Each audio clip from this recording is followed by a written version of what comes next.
day, ladies and gentlemen. I am Mary Josh Andecheres. I am Jana Ruth Sindato, and we are here to discuss about providing safe food and forms of contamination.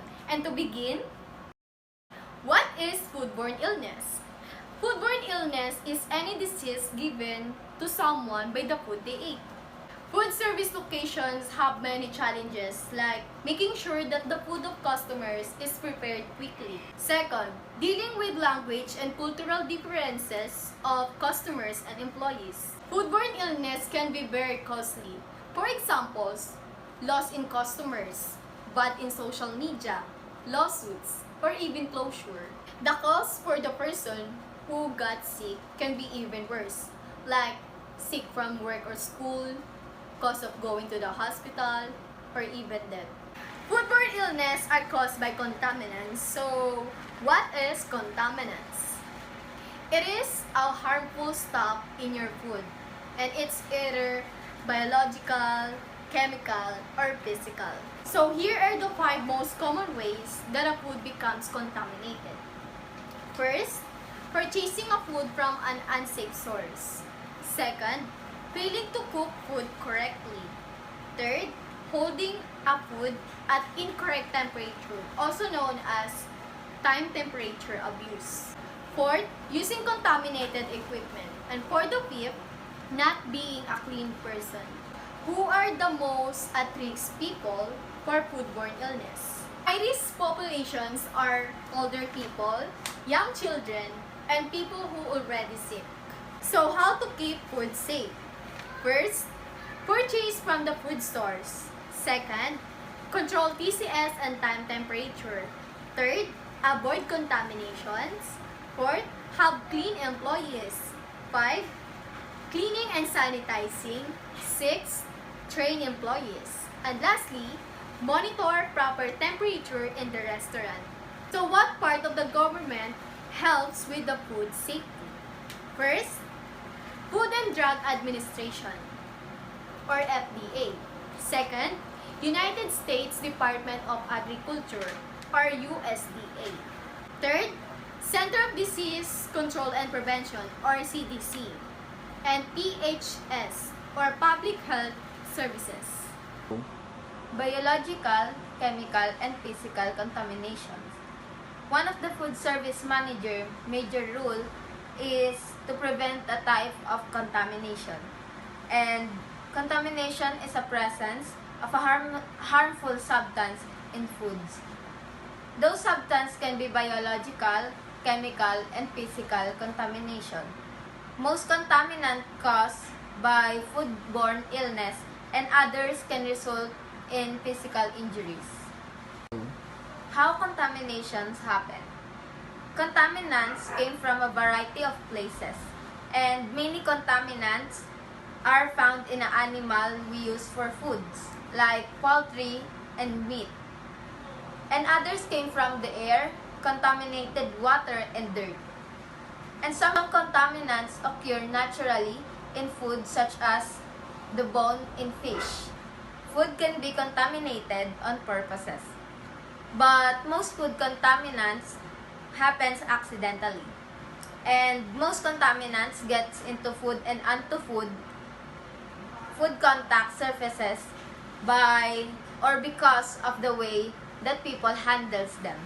For example, food handlers who doesn't wash their hands after using a restroom may contain or may contaminate food and surfaces with the feces from their fingers once the food that the food handler touches is eaten, and a foodborne illness may result. This is called the fecal oral or route of contamination. Food handlers can also pass a contamination when they are in a contact with the person who is ill. And some contaminants are passed very easily in any of these ways. First, from person to person. Second, through sneezing, coughing, or vomiting onto food or food contact surfaces. And third, from touching dirty food contact surfaces and equipment and then touching food. Biological contamination. Microorganisms are small living organisms that can only be seen through microscopes. And many organisms are harmless, but some can cause illness. Harmful microorganisms are called pathogens, and some pathogens make you sick when you eat them. Others produce poison, toxins, and make you sick. Understanding these biological contaminants is the first step to prevent foodborne illnesses. And there are 4 types of pathogens that can contain food and cause foodborne illnesses. These are bacteria, viruses, parasite, and fungi. What are the symptoms of foodborne illnesses? The symptoms of foodborne illnesses vary depending on which illness a person has. But most victims of foodborne illnesses share some common symptoms, which is diarrhea, vomiting, fever, nausea, abdominal cramps, and jaundice. It is a yellowing of the skin and eyes. How quickly foodborne illness symptoms appear in a person. Onset time depends on the types of foodborne illnesses a person has. They can range from 30 minutes as long as 6 weeks, and how severe the illness is can also vary from mild diarrhea to death. Bacteria cannot be seen, smelled, or tasted. And if pattern conditions are correct, bacteria will grow on rapid numbers. And the most important way to prevent bacteria from causing foodborne illness is to control time and temperature. What bacteria needs in order to grow? Bacteria needs 6 conditions to grow. You can remember this condition by thinking of the words patong. F stands for food, because most bacteria needs nutrients to survive. And A for acidity, because bacteria grows best in food that contains a little acid or non-acid. pH scale ranges from 0 to 14.0. A value of 0 is highly acidic, while a value of 14 is highly alkaline. A pH of T stands for temperature. Bacteria grow rapidly between 41 Fahrenheit and 135 Fahrenheit, while in Celsius it is 5 Celsius and 57 Celsius. This range is known as the temperature danger zone. T stands for time. Bacteria needs time to grow. The more time bacteria spend into the temperature of danger zone, the more opportunity they have to grow to unsafe levels. And O stands for oxygen. Some bacteria needs oxygen to grow. Others grow when oxygen is not there. And lastly, M stands for moisture. Bacteria grows well in food with high level of moisture. The amount of moisture available in food for this growth is called water activity. Many bacteria that cause foodborne illnesses has many types, and the Food and Drug Administration or FDA has identified 3 particular that are highly contagious and can cause severe illness. Salmonella typhi, Shigella spp, and enterohemorrhagic and Shiga toxin produced by Escherichia coli. People can get viruses from food, water, or any contaminated surfaces. Foodborne illnesses from virus typically occur through fecal-oral routes, and norovirus is one of the leading causes of foodborne illnesses. It is often transmitted through airborne vomit particles, and viruses are not destroyed by a normal cooking temperature. That is why it is more important to practice good hygiene, and when handling food and food contact surfaces, the quick removal and clean up of vomit is also important. Major viruses that causes foodborne illness. The FDA has identified 2 viruses in particular that are highly contagious and can cause severe illness. It is hepatitis A and norovirus.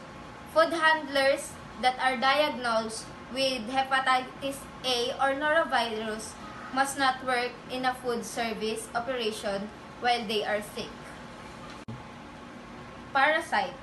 Parasites share some basic characteristics. Parasite requires a host to live and reproduce. Parasites are commonly associated with seafood, wild game, and food processed with contaminated water. And the most important ways to prevent foodborne illnesses from parasite is purchase food from approved, reputable suppliers, and cooking food is required minimum internal temperatures. And make sure that the fish that will be served raw or undercooked has been frozen by the manufacturer. Fungi includes yeast, molds, and mushroom. Some molds and mushroom provides or produce toxins that cause foodborne illnesses. Throw out all moldy foods, and unless the mold is a natural part of the food, because harmful mushrooms are difficult to recognize, and you must purchase mushroom from approved and reputable suppliers. Biological toxins. Most foodborne illnesses are caused by pathogens, a form of biological contamination, but you also must be aware of biological toxin and poison that can make a people sick. Some toxins are naturally associated with certain plants, mushroom, and seafood. Toxins are a natural part of a fish, and other toxins such as histamine are made by pathogens. Many types of illnesses can occur from eating seafood. Each of these has specific symptoms and onset times. In general, however, people with experience in illness within a minute after eating these toxins, depending upon the illness, symptoms can include diarrhea and vomiting. Neurological symptoms may also appear, and such as tingling and extremitis and reversal of hot and cold. Sensations. People may also experience flushing of the face, difficulty breathing, and burning in the mouth, heart palpitation, and hives. Toxins cannot be destroyed by cooking or freezing, and the most important way to prevent foodborne illnesses is to purchase plants, mushroom, and seafood from approved reputable suppliers, and it is also important to control time temperature when handling raw fish. Chemical contaminants.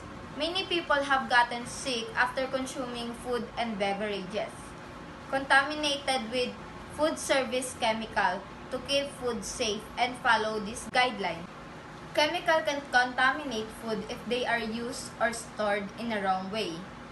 Cleaners, sanitizers, polishes, and machine lubricants, pesticide can be risk. Also include are deodorizers, first aid products, and health and beauty products, and such as hand lotion and hairsprays. Certain types of kitchenwares and equipment can be risk for chemical contamination. Symptoms vary depending on the chemical consumed. Most illnesses occur within minutes. Vomiting and diarrhea are typical if an illness is suspected. Call the emergency number in your area and poison control number. Consult the chemical material Safety Data Sheet or MSDS, which contains important safety information about the chemical. Prevention. The chemical you use must be approved for use in a food service operation, and they must also be necessary for maintaining of the facility. Here are some ways to protect food and food contact surfaces from contamination by chemicals. Physical contaminants. Food can become contaminated when objects get into it. It can also happen when natural objects are left in food, like bones in a fish fillet, and some common objects that we can get into food includes metal shaving from cans, woods, fingernails, staples, and bandages, glass, jewelry, and dirt.